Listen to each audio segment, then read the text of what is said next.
Fala, galerinha! Sejam bem-vindos a mais uma aula do professor Pedro Turco, aula de Ciências Humanas Sociais Aplicadas. Hoje nós vamos falar um pouquinho sobre as consequências da escravidão no Brasil e no mundo, né? Esse fenômeno negativo que é o racismo, que você acompanha na TV, você acompanha nos telejornais, inclusive brasileiros que jogam bola sofrendo atos discriminatórios, atos racistas na Europa, por exemplo. Então vejam, o racismo é uma dessas consequências da escravidão, né? Essa forma discriminatória. O racismo é uma forma de preconceito, que hoje, inclusive, no Brasil é considerado crime, tá? O racismo no Brasil hoje é considerado crime. Então o racismo, ele é um preconceito, né, que é exercido principalmente sobre as populações negras no Brasil, tá? Então veja, o racismo ele tem origens históricas, tá? Ele começa lá no ciclo do pau-brasil, depois passa pelo ciclo da cana-de-açúcar, o ciclo do ouro, todos esses ciclos se utilizavam de trabalho escravo, né? Um trabalho que violentava os negros no Brasil, tá? Um trabalho que violentava os negros no Brasil, tá? Então veja aqui o ciclo do pau-brasil, o ciclo da cana-de-açúcar, o ciclo do ouro, todos utilizavam de trabalho escravo, um trabalho escravo que durou cerca de 300 anos no Brasil, né? Um trabalho escravo que durou cerca de 300 anos no Brasil, e a partir daí, né, se gerou consequências. Por quê? Porque mesmo com a abolição da escravidão, mesmo com a assinatura da Lei Áurea, em 1888, o Brasil não deu conta de integrar as populações negras em sua sociedade, né? Então não adianta apenas assinar uma lei, se você não dá condições para que as populações negras sobrevivam, se desenvolvam enquanto ser humano, né?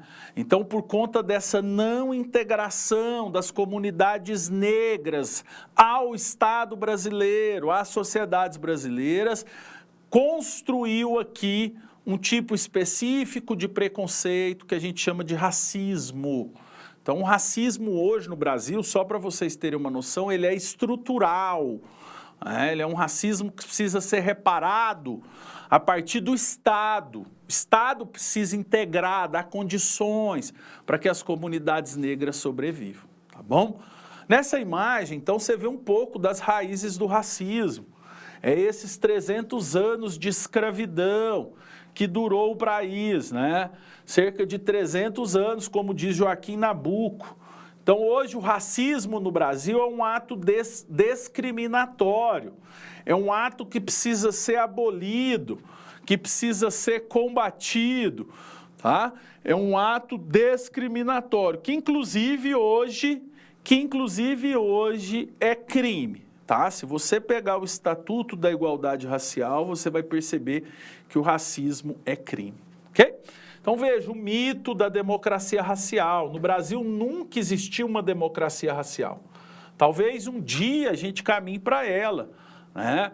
Estabelecer aqui uma equidade racial, né? Uma democracia que dê conta das questões raciais no nosso país e acabe com esse fenômeno que a gente chama de racismo estrutural, né? E isso deve partir do Estado, ok? Ok? Isso deve partir do Estado. O Estado deve dar condições para a gente reparar aí as condições históricas dessas populações, tá bom? Nessa imagem, você vê aí o Dia da Consciência Negra, que é um dia de reflexão e muita luta, tá? Um dia de reflexão e muita luta sobre o racismo no Brasil, sobre o papel das comunidades negras na construção da identidade nacional, tá? Então, todo dia 20 de novembro é o dia de lutas em cima do Dia da Consciência Negra.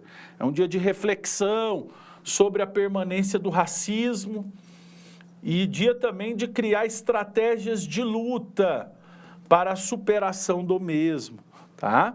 Nós estamos falando de um racismo que provoca uma desigualdade social, um racismo que provoca injustiças sociais, um racismo que é histórico e social ao mesmo tempo, tá?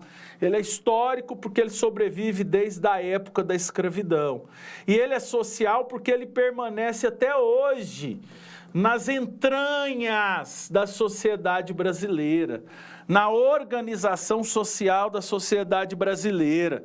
Nós estamos falando de um racismo que mesmo 138 anos, 135 anos após o fim da escravidão ainda permanece, tá? De um racismo que ainda permanece na sociedade brasileira e precisa ser superado.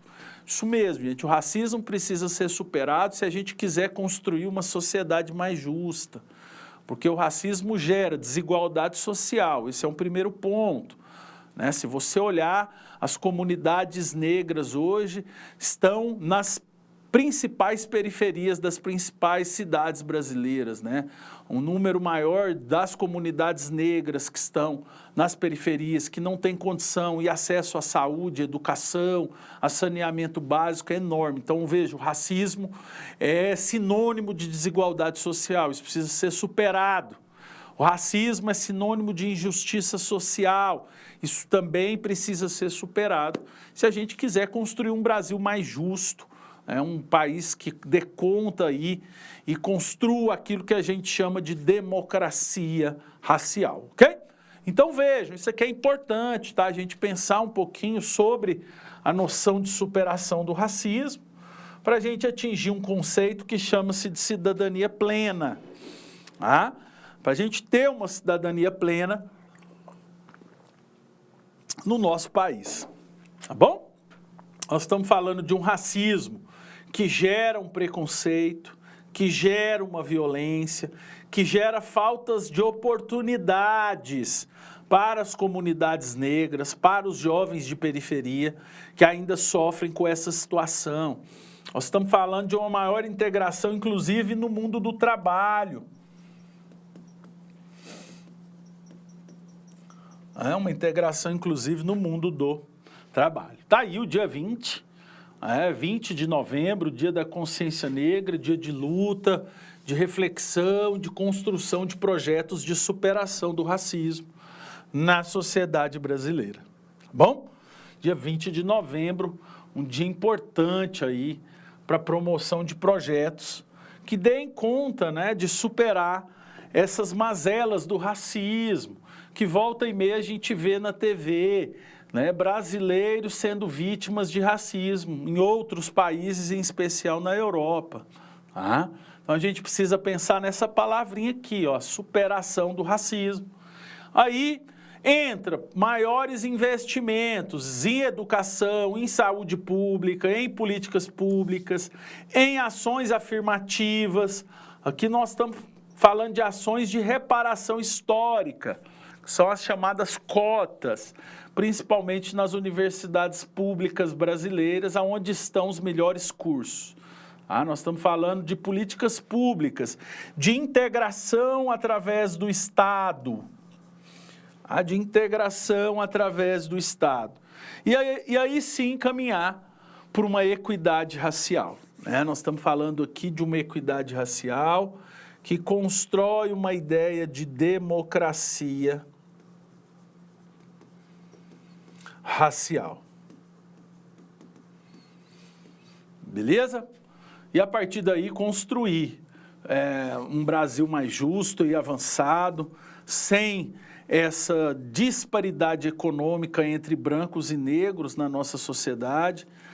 Então, construir uma sociedade mais equitativa, né, menos desigual economicamente. Ok?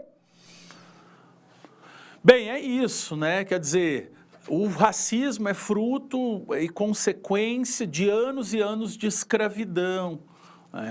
Fruto também de um Estado que não deu conta de integrar as populações e comunidades negras dentro das suas políticas públicas. E que a partir de 88, com a construção da Constituição Cidadã, começa sim um processo de integração dessas comunidades para com o Estado, com as políticas públicas e a sociedade brasileira. Tá? Então é um tema importante, é um tema atual, que está aí, volta e meia você vê nos noticiários de TV, porque o racismo ainda permanece na sociedade brasileira e ele precisa ser discutido, precisa ser superado, discutido, refletido e superado, tá bom? Volto na próxima aula, sem mais, um forte abraço, valeu!